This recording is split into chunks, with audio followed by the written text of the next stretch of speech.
Imagine a typical afternoon. A 5-year-old falls, scrapes their knee, and runs inside for comfort, but the mother is looking at her phone. The child stands there, tears streaming, and no one turns around. There is no shouting, no obvious abuse, just silence. In that quiet room, long before they can even articulate it, the child begins to absorb a devastating lesson. They stop crying, wipe their own knee, and conclude that whatever happens to them simply isn't important enough for anyone else to stop what they're doing. Their needs are a problem, and it is far safer to stop needing anyone at all. Psychologist John Bowlby mapped this out through attachment theory. He realized that an infant's cry functions as a primary biological survival signal, an urgent search for protection. When an adult answers that signal with comfort, the child's nervous system learns to trust the world. This animation shows what happens inside the brain when that signal is met with silence. The amygdala, our internal danger alarm center, reads the indifference of a parent sitting 10 feet away as a threat to survival. To the brain, this feels like being left alone in a dark forest. Without an adult to regulate it, the body pumps cortisol, the primary stress hormone, straight into the bloodstream. When a child's nervous system is repeatedly stranded in this state of red alert, their physical brain adapts. Over hundreds of quiet afternoons, the neural pathways are physically reshaped. The brain's stress response defaults to severe anxiety and self-protection, constantly bracing for a danger that exists entirely inside their own home. We often praise these children for being well-behaved or fiercely independent. In reality, these traits are biological defense strategies, meticulously crafted by the brain to survive the experience of being invisible. As these children grow into adults, they carry those childhood survival strategies with them into the outside world. To navigate relationships and hide the lingering emptiness of neglect, they adopt 4 distinct defensive masks. The first is the person who does everything alone. They might sit in front of a screen at 2 a.m., wrestling with a major crisis, surrounded by contacts who would gladly help, but they never send a message. Deep down, they believe that asking for support means becoming a burden. If they suffer in silence, they never have to risk being rejected or disappointed. The second mask belongs to the person who is never quite enough. Early in life, they noticed their parents only looked up when they brought home an award. They learned that love must be earned by proving their utility. They become relentless perfectionists, stacking up degrees and promotions, trying to force the world to acknowledge their existence. Then there is the person who pleases everyone. They will apologize when they've done nothing wrong and bend themselves entirely around the emotional temperature of the room. They act as a sponge to ensure no one gets upset, believing that if they are flawless and accommodating, people will finally decide to stay. Finally, there is the person who simply gives up. They dodge big goals, take jobs below their capabilities, and present an outward appearance of apathy.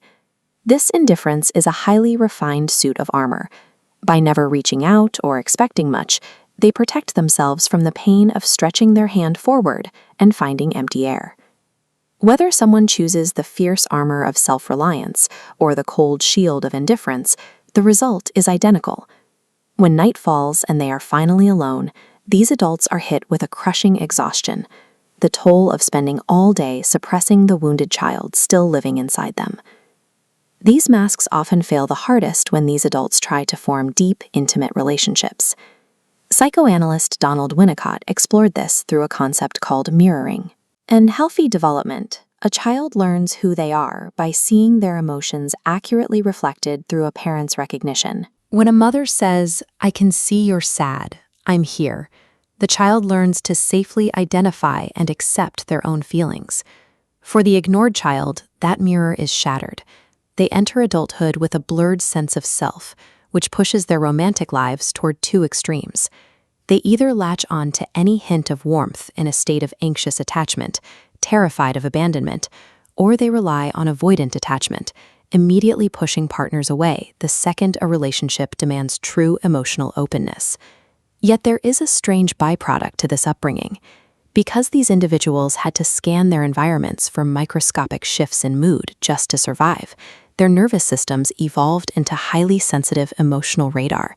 They spot a false smile, notice a slightly prolonged silence, and offer the exact right words to comfort a friend in crisis.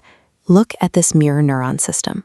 When these individuals witness someone else's pain, these specific cells in the brain light up, allowing them to absorb and directly experience the other person's emotions. It is a powerful combination of cognitive logic and deep emotional empathy. This creates a heartbreaking paradox. The person most uniquely equipped to map out the emotional pain of the entire world will instantly shut off their own signal the moment they feel overwhelmed. They give empathy as naturally as breathing, but remain entirely isolated because receiving care still feels incredibly dangerous. The architecture of the brain, however, is not a permanent life sentence.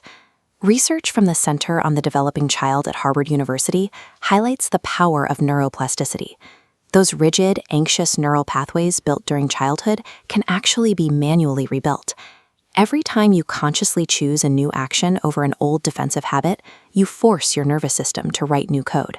Healing starts with self-validation, a process known as reparenting.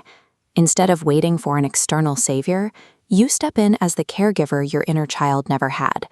When you feel hurt or anxious, you stop judging yourself for being too sensitive.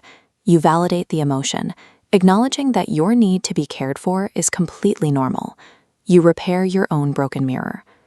The next step is depersonalization. The neglected brain constantly runs worst-case scenarios, assuming an unreturned text message is proof of ultimate rejection. You have to anchor your mind in the present. If someone hasn't replied, that is simply an objective fact, just raw data. It is not an indictment of your self-worth. Finally, you practice speaking up through incredibly small actions. For someone who has operated as a lone wolf since age 7, asking a coworker to grab them a glass of water can feel as terrifying as standing on the edge of a cliff. Doing so isn't a sign of weakness. It takes massive psychological bravery. When you ask and someone happily obliges, your brain finally registers new data. Your needs are safe. Part of this journey requires looking backward, not for excuses, but for context. The parents who ignored you were often neglected children themselves, frozen in their own generational survival modes. They offered what material support they could, but were entirely helpless when it came to emotional connection, simply because they never received it either. Understanding this gives you the power to make a different choice. Imagine you are exhausted after a brutal day at work, and your child runs in to tell a rambling, chaotic story. Your phone buzzes in your hand, but this time you put down the screen. You lower yourself to their eye level, listen closely, and ask to hear more. That moment of attention confirms their existence. By choosing to see your child, you snap a chain of trauma that has likely spanned centuries. You become the definitive break in a cycle of hurt, protecting the next generation from the weight you once had to carry.